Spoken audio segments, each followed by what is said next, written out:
Good morning students.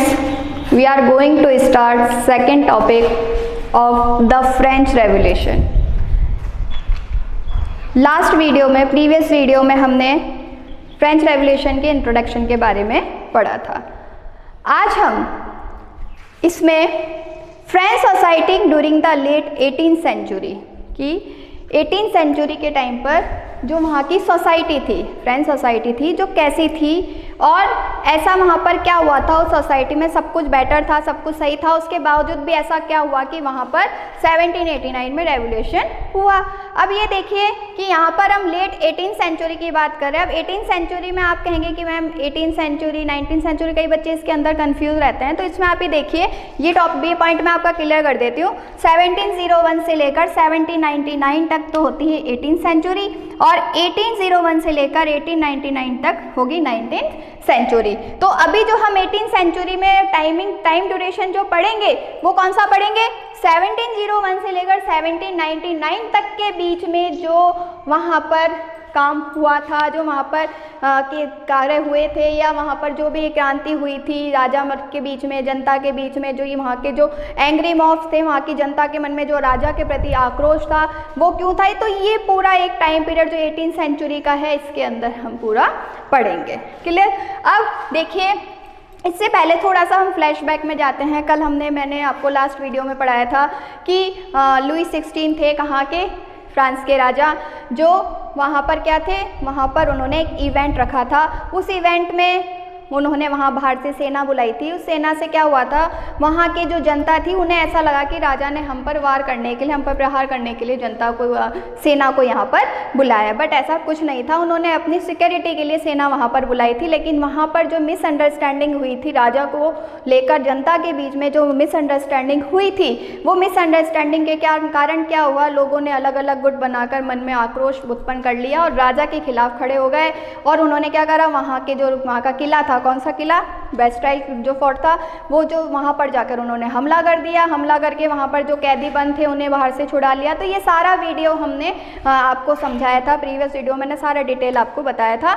आज हम आपको उसका आगे का बताती हूँ। और आप एक चीज़ का ध्यान रखिए कि सब बच्चों ने आई होप की बुक्स ले ली होंगी, और जो भी मैं आपको पढ़ा रही हूँ तो सभी बच्चे अपनी बुक को खोल कर रखें सामने, ताकि एक एक लाइन, जो भी लाइन्स है वो सब आपकी बुक से कनेक्ट है, और उसी बुक से कनेक्ट करके आप एक लाइन को अगर समझेंगे तो आपको इजीली उस चीज़ को समझ आएगा। विदाउट बुक आप कुछ नहीं समझ सकते, तो आप बुक को खोलकर इस वीडियो को समझने की कोशिश करें, ठीक है। अब देखिए, इन 1774 Louis 16 of Bourbon family.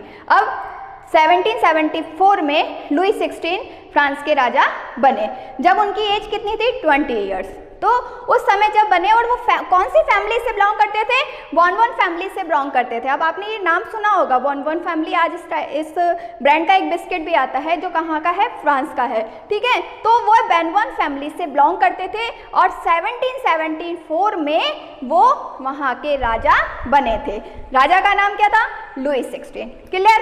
Second, जब वे राजा बने तो उनकी शादी हुई, married to Australian princess Marie Antoinette. अब उनकी जो शादी हुई थी किससे, ऑस्ट्रेलियन प्रिंसेस से। अब यहाँ पे ऑस्ट्रेलियन, आप ऑस्ट्रेलिया को मत जोड़िएगा, यहाँ पर जो ऑस्ट्रेलियन है वो ऑस्ट्रिया है, जो कहाँ पर आती है, फ्रांस के अंदर ही एक कंट्री है जो आती है। वहाँ आप इसको ऑस्ट्रेलिया से कनेक्ट मत कीजिएगा। ऑस्ट्रेलिया, न्यूजीलैंड ये अलग कंट्री है जो वहाँ से कनेक्ट है, लेकिन ये कंट्री जो है ये फ्रांस में ही है।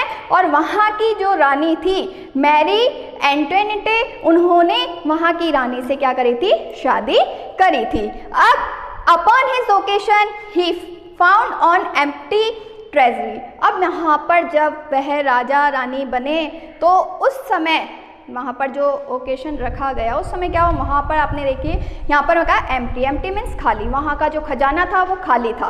क्यों था, अब आप सबके मन में एक बात तो आएगी कि खजाना था, राजा महाराजा जो होते हैं उनके पास तो बहुत सारी संपत्ति होती है, बहुत बड़ा सब कुछ उनके पास होता है, हर चीज़ की सुविधा उन्हें मिलती है, हर चीज़ उनके पास होती है। लेकिन फिर भी जब वे राजा बने तो वहाँ का खजाना खाली क्यों था, इसके बारे में आपको मैं नेक्स्ट वीडियो में बताऊंगी, क्योंकि ये पूरा टॉपिक हमारा नेक्स्ट वीडियो से कनेक्ट है। अब देखिए, यहाँ से हम आते हैं अपने सेकंड पॉइंट पे कि फ्यूडल सोसाइटी। अब फ्यूडल सोसाइटी क्या होती है? फेडरल सोसाइटी में क्या होता है कि फेडरल सोसाइटी राजा है और राजा के अंडर में जितने भी लोग काम करते हैं तो वह जो पूरा सिस्टम कहलाता है वो फेडरल सिस्टम कहलाता है। और उसी तरह की सोसाइटी होगी कि राजा तो एक ही है, ठीक है। आज जैसे हमें हर चीज़ के अधिकार दिए, हम अपने अधिकारों में हैं, लेकिन उस समय सारे अधिकार किसके पास होते हैं? राजा के पास होते हैं। राजा जो डिसाइड करता है वही वहाँ की जनता को करना होता है, तो वो कहलाता है फेडरल सिस्टम, ठीक है। ओल्ड रेजिमे बिफोर 1789, अब बिफोर 1789 से पहले मतलब पुरानी जो वहाँ का था, वहाँ के क्या रूल रेगुलेशंस थे उसके बारे में हम पढ़ेंगे। बिफोर, ध्यान रखना पहले के, 1789 से पहले के बारे में हम पढ़ेंगे कि उस समय वहाँ की सोसाइटी कैसी थी। क्योंकि याद रखना 1789 में तो क्या हो गया था, वहाँ पे आउटब्रेक हो गया था। आउटब्रेक का मीन्स पता है आपको? नहीं, आउटब्रेक मीन्स होता है विस्फोट। विस्फोट किसका? क्रांति का। तो यहाँ पर 1789 में आउटब्रेक हो चुका है, लेकिन अभी हम पढ़ रहे हैं पीछे की साइड में, उससे पहले के टाइम की, उससे पहले जो सोसाइटी थी वो कैसी थी। तो देखिए वहाँ की सोसाइटी 3 भागों में डिवाइड थी, first estate, second estate and third estate. अब फर्स्ट ईस्टेट में कौन सा आ रहे थे? क्लर्जी। फर्स्ट ईस्टेट में कौन थे? क्लर्जी थे। Enjoy privileges based on birth. अब यहाँ पर प्रिविलेजेस मीन्स होता है विशेषाधिकार। अब वो क्या करते हैं? जन्म से ही इन्हें अधिकार प्राप्त है। क्लर्जी कौन होंगे? पुरोहित। क्लर्जी कौन होते हैं? पुरोहित, ब्राह्मण, ये सारी जो होती हैं फैमिलीज, ये क्लर्जी के अंदर इंक्लूड थी। और इन्होंने क्या करा? जन्म से इनको अधिकार प्राप्त थे, तो इन्होंने जब ऑनवर्ड कि जन्म से ये क्या कर रहे थे? सारे अधिकारों का यूज़ कर रहे थे और सारे अधिकारों को एंजॉय से वो ले रहे थे और उन्हें किसी भी तरह की कोई भी प्रॉब्लम्स का सामना नहीं करना पड़ा था। सेकंड आती है नोबिलिटी। नोबिलिटी में कौन आएंगे? देखो राजा महाराजा, ठीक है। राजा महाराजा, उनके रिश्तेदार और उनके भाई बंद, उनके जो भी सगे संबंधी जो भी होते हैं वो सब किस में आ गए? नोबिलिटी। नोबिलिटी को हम एक पुलिनता वर्ड भी दे सकते हैं, ठीक है। एग्जेम्पशंस फ्रॉम पेइंग टैक्स, ठीक है। अब इनको भी क्या थी? टैक्स के अंदर छूट थी, ठीक है। यहाँ पे मैंने एक वर्ड लिखा है एग्जेम्पशन। एग्जेम्पशन मीन्स होता है छूट, ठीक है। तो यहाँ इनको भी टैक्सेस के अंदर क्या थी? छूट थी। अब आती है थर्ड स्टेट। थर्ड स्टेट में आ रहे हैं merchants, peasants, labours and craftsman. इसके अलावा छोटे वर्क्स, आपको पता है बहुत सारे वर्कर्स होते हैं, मैंने आपको लिमिटेड बताया। एक्सेट्रा मीन्स बहुत सारे ऐसे वर्कर्स होते हैं छोटे छोटे काम करते हैं, अपने अपने फील्ड के काम करते हैं, तो वो सब किस में शामिल किए गए थे? वो सब शामिल किए गए ई स्टेट में। अब देखिए इन दोनों को तो टैक्सेस से मुक्ति थी, इनको तो टैक्सेस पे करना नहीं था, बट ये वाला जो पार्ट था इसको क्या था? इनको हैवी टैक्सेस पे करने पड़ते थे। जितना गवर्नमेंट कौन है वहाँ की? राजा। वहाँ की गवर्नमेंट कौन है? ओनली फॉर राजा, ठीक है। तो राजा ने जो डिसाइड करा वो टैक्स उनको पे करना है। दे वर ऑब्लाइज्ड टू पे टैक्सेस रेंडर सर्विस। अब उनकी जो भी सर्विसेज थी, जिस फील्ड में वो वर्क करते थे, उसके अकॉर्डिंग उनके ऊपर जितना टैक्स फिक्स किया जाता था उतना टैक्स उनको देना होता था। कैसे? देखिए अब यहाँ पर आप देखिए, एग्जाम्पल बताती हूँ मैं आपको, टैक्सेस भी पे करने के लिए। अब जैसे टोटल प्रोडक्शन हुआ 100 क्विंटल, ठीक है। कोई भी आप प्रोडक्शन करा है, जैसे पीजेंट है, पीजेंट ने कोई भी गेहूं का करा है, चावल का करा है, जो भी उनका उत्पादन हुआ है, ठीक है, वो टोटल प्रोडक्शन कितना हो गया? 100 क्विंटल, ठीक है। 100 क्विंटल में से उनको राजा को कितना देना पड़ रहा है? उनको टैक्स कितना पे करना पड़ रहा है? 1/10 पार्ट। कितना? 1/10 पार्ट। 1/10 पार्ट कितना हो गया? 10 क्विंटल, ठीक है। तो 100 क्विंटल का 10 क्विंटल उनको क्या करना पड़ता था? टैक्स पे करना पड़ता था।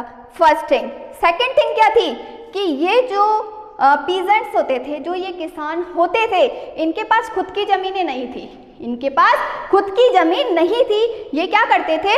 राजा महाराजाओं की जो ज़मीनें थी, जो क्लर्सी वगैरह इनकी जो ज़मीन थी, इनके ऊपर क्या करते थे? काम करते थे, ठीक है।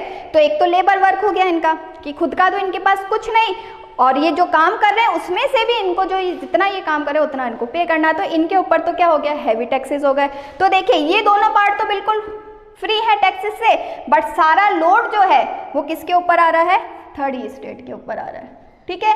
तो ये उस समय की 1789 से पहले की जो वहाँ की सोसाइटी थी, ये पूरा उसका डायग्राम है कि इस तरह की सोसाइटी थी फ्रांस में, ठीक है। अब वहाँ पे टैक्सेस 2 टाइप्स के थे, कितने टाइप्स के, आप ये देखिए आपकी बुक में साइड में एक पिक्चर आप ओपन करेंगे तो साइड में एक पिक्चर बनी हुई है, वहाँ पर किसान की पिक्चर है, वो लेबर कर रहे हैं और ये जो नोबिलिटी है, क्लर्जी हैं जो है ये उन पर ऑर्डर फॉलो कर रहे हैं और ऑर्डर चला रहे हैं, वो उनको फॉलो कर रहे हैं, किसी तरह उनको शोषण किया जा रहा है। कुल मिला के अगर हम सारा पॉइंट निकाल के देखें तो ये दोनों वर्ग मिलकर क्या करते थे, इनको बहुत ज़्यादा शोषित करते थे। तो यहाँ पर फिर टैक्सेस, और नीचे ही आपको एक साइड में कॉलम में ये दोनों टैक्सेस दिखेंगे, एक्सप्लेन मैं कर देती हूँ आपको। देखिए फर्स्ट आता है टैक्स, फर्स्ट आता है टैक्स, ठीक है। इसका मीन्स क्या है, देखिए tax levied by the church of the total production. अब ये सारा जो टैक्स है, ठीक है, टैक्स का नाम याद रखना, ये जो टैक्स होता था ये किसके द्वारा लिया जाता था, चर्च के द्वारा। किसके द्वारा लिया जाता था, चर्च के द्वारा। और चर्च आपको पता है, चर्च पता है आपको, जहाँ फादर्स वगैरह होते हैं, उनकी जो ज़मीन होती है, उनकी जो लैंड वगैरह होती है, उस पर ये लोग जो काम करते थे, वहाँ पर वो सारा पे इनको किसको करना पड़ता था, चर्च को पे करना पड़ता था, ठीक है। सेकंड टैक्स आता था टेल, ठीक है, इसका प्रोनाउंसिएशन है टेल। Tax to be paid directly to the state. इसके अंदर क्या है कि टैक्स पे करना है बट डायरेक्टली किसको करना है, स्टेट। स्टेट कौन है वहाँ पर, स्टेट वहाँ पर राजा है। क्यों, क्योंकि स्टेट तो है पर राज किसका है, राजा का है। तो वहाँ पर जो राजा है तो उनको ये पूरा टैक्स डायरेक्टली किसको पे करना पड़ता था, किंग को पे करना पड़ता था। तो ये 2 टाइप्स के टैक्स किसके ऊपर लगाए गए थे, थर्ड ई स्टेट के ऊपर। ध्यान रखना ये दोनों टैक्सेस किसके ऊपर थे, थर्ड ई स्टेट के ऊपर थे, जिसके अंदर सारे वर्कर, लेबर्स, मर्चेंट्स और क्राफ्ट्समैन, ये जितने भी थे, इनके ऊपर ये सारे टैक्सेस थे और ये टैक्सेस इनको पे करने पड़ते थे। और पे, अब लास्ट में हम ये देखेंगे कि पे कर रहे हैं। अभी मैंने आपको बताया ना कि of the total production, total production कितना कि 100 क्विंटल अगर प्रोडक्शन हुआ है तो उस 100 क्विंटल प्रोडक्शन का 1/10 पार्ट किसको पे करना है, उन्हें चर्च को। किसको पे करना है, चर्च को पे करना है, मीन्स 10 क्विंटल पार्ट वो चर्च को देंगे, बाकी का उनके पास रहेगा, ठीक है। तो ये सारे पॉइंट आप ये देखिए एक दूसरे से कनेक्टेड हैं। और ये जब सिस्टम चल रहा था, ठीक है, तो ये जो फेडरल सिस्टम था ना, इस फेडरल सिस्टम में थर्ड स्टेट के पार्ट के जो लोग थे उन्हें बहुत सारी प्रॉब्लम्स आई थी, ठीक है। और वो जो बहुत सारी प्रॉब्लम्स उनके सामने थी, वो प्रॉब्लम सबसे ज़्यादा था टैक्सेस का। अब टैक्सेस मतलब उनको खाने के लिए भी क्या करना पड़ता है, टैक्स देना पड़ रहा है। प्रोडक्शन भी वही कर रहे हैं, अनाज भी वही उगा रहे हैं, टैक्स भी वही भर रहे हैं, और अगर उन्हें वो चीज़ खरीदनी है तो उस पर जो टैक्स लगा हुआ है वो टैक्स भी उन्हें पे करना है। तो क्या होगा, जब वहाँ की जनता पे इतना सारा शोषण और इतना सारा भार किसके ऊपर आ जाएगा, ई स्टेट के ऊपर आ जाएगा, तो ऑफकोर्स वहाँ की जो ये पार्ट है ये क्या हो जाएंगे, बहुत ज़्यादा एंग्री होंगे। किसके ऊपर, राजा के ऊपर। तो वो क्या करेंगे, इसके लिए आवाज़ उठाएंगे। आवाज़ उठेगी तो आपको पता है जब जनता भड़कती है तो क्रांति होती है। तो यह जो क्रांति हुई थी ये इन्हीं कारणों के कारण हुई थी। तो यह पॉइंट आपको याद रखने हैं। नेक्स्ट वीडियो में हम ये पढ़ेंगे कि यहाँ का जो खजाना था वो खाली क्यों था, कि राजा ने ऐसा क्या किया कि जब वो आया तो वहाँ खजाना खाली था, या उससे पहले जो राजा था उसने वहाँ का खजाना कहाँ लुटा दिया सारा। तो ये हम नेक्स्ट वीडियो में क्लियर करेंगे। ये पूरी सोसाइटी आपको अच्छे से याद रखनी है, और इसके बाद हम आगे पे नेक्स्ट टॉपिक, जो नेक्स्ट वीडियो आएगा हमारा, वो नेक्स्ट टॉपिक पे हम जो भी है डिस्कशन करेंगे, ठीक है। Okay, thank you.